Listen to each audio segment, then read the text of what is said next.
মহান আল্লাহ তাআলার অশেষ কৃপায় ঘুম নামক মৃত্যু থেকে সুন্দর একটা সকাল উপভোগ করছি। দেখতেই পাচ্ছেন সূর্য উঠেছে।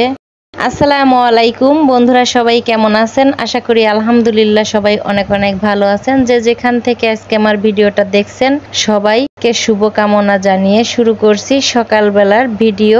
আর সেটা হচ্ছে আমার সবজি বাগানের। কিছুদিন আগে আপনাদের সাথে শেয়ার করেছিলাম এই মাটি কুবানো, আর সেই মাটি থেকে আজকে আমি সবুজ উদ্ভিদ উঠেছে সেটা হচ্ছে ডাটা বুনে দিয়েছি। ডাটাগুলো উঠেছে সেটা দেখতে পাচ্ছেন।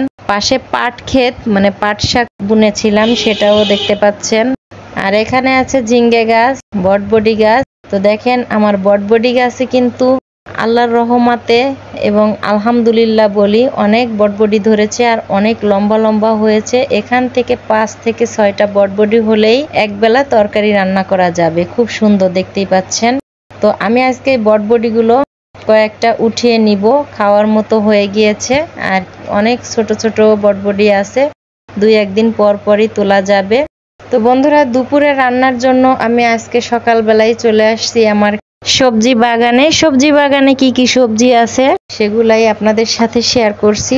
কথায় আছে রিজিকের মালিক আল্লাহ।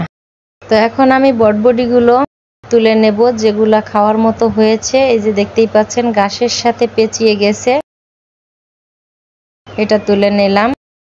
তো আসলে নিজের হাতে সবজি বাগান করে সবজি ক্ষেত থেকে উঠানো আর সবজি বাগান করা, সেটা আবার রান্না করে খাওয়া, এর একটা স্বাদই আলাদা। আর এর মতো আনন্দ আর হয় না। দেখতে পাচ্ছেন আমি এতগুলা বটবডি তুলে নিয়েছি, কিছু মাটির ভিতরে ছিল সেগুলা ধুয়ে নিয়েছি। আজ দুপুরে আমি যা যা রান্না করব সবই আপনাদের সাথে শেয়ার করব। এখন আবার চলে আসছি আবারও আমার সবজি বাগানে। বটবডি দিয়ে হচ্ছে ঝোল রান্না করব আর একটা মিষ্টি কুমড়ার শাক রান্না করব, সেটাও এক পাশে আছে, চলুন দেখে নিই। এখানে দেখতে পাচ্ছেন মিষ্টি কুমড়ার শাকগুলা অনেক লম্বা লম্বা হয়ে গিয়েছে, কিন্তু মিষ্টি কুমড়া ধরবে না। এগুলা হচ্ছে শাক খাওয়ার জন্যই লাগিয়েছিলাম। তো এই যে লম্বা লম্বা হয়েছে, এখান থেকে 3টা থেকে 4টা ডগা হলেই আপনার ভাজি করা হয়ে যাবে ইনশাল্লাহ। তো আমি আজকে 3টা ডগা তুলে নিয়েছি। দেখেন অনেক মোটা মোটা এবং খুব সুন্দর সতেজ। আজ আমার বাগান থেকে যে শাক সবজি তুলে নিলাম এগুলাই আমি রান্না করব। আর এগুলা কেটে ধুয়ে পরিষ্কার করে নিলাম। হঠাৎ করে বৃষ্টি চলে আসলো সকালবেলা। সূর্যটা বা ওয়েদারটা তেমন একটা ভালো ছিল না, সূর্যটা তেমন একটা দেখা যাচ্ছিল না।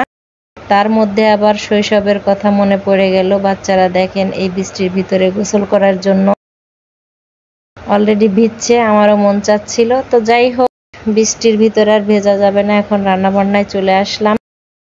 তো শাকগুলো আমি কেটে ধুয়ে পরিষ্কার করে নিয়েছি। এখন আমি চুলাতে বসিয়ে দিব। আর এখানে বটবডি আলু দিয়ে আমি রুই মাছ দিয়ে রান্না করব।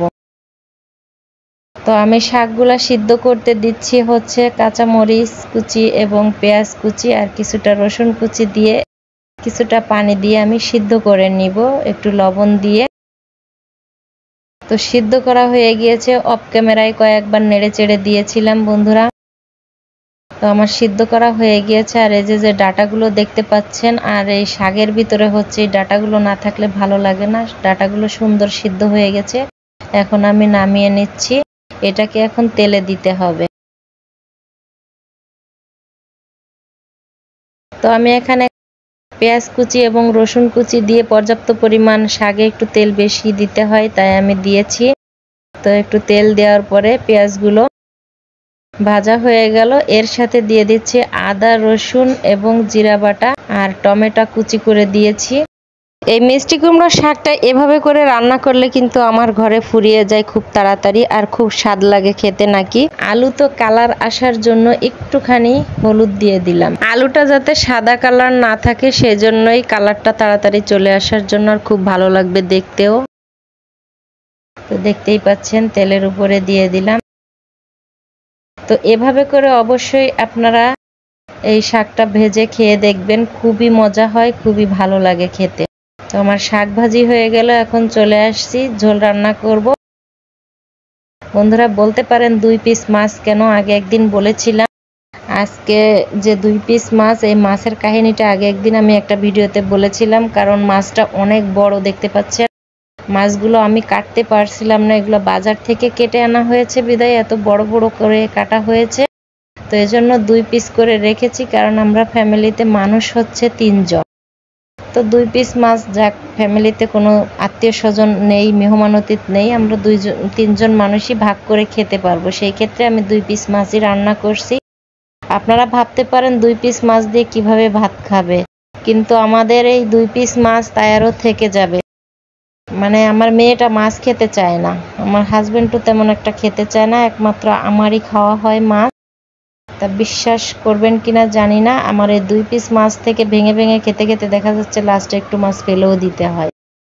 তো বন্ধুরা, মাছ ভেজে নিলাম, মশলা কষিয়ে নিলাম, সাথে সবকিছু তরকারিগুলোও দিয়ে দিলাম। এগুলোও কষিয়ে নিয়ে এখন পানি দিয়ে দিচ্ছি তরকারিগুলো সিদ্ধর জন্য। পানি দিয়ে ঢেকে দিলাম।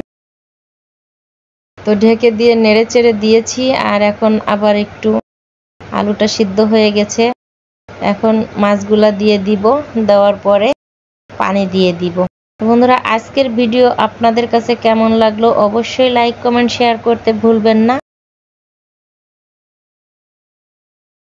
আর আমার সবজি বাগানের অবস্থা কি আপনারা তো সবই দেখলেন, সেটাও অবশ্যই একটু শেয়ার করবেন এবং কমেন্টস করে জানাবেন। তো দেখেন, তরকারিতে একটু ঝোলের জন্য পানি দিয়েছিলাম, আর একটু ঝোল ঝোল রাখবো সেই জন্য।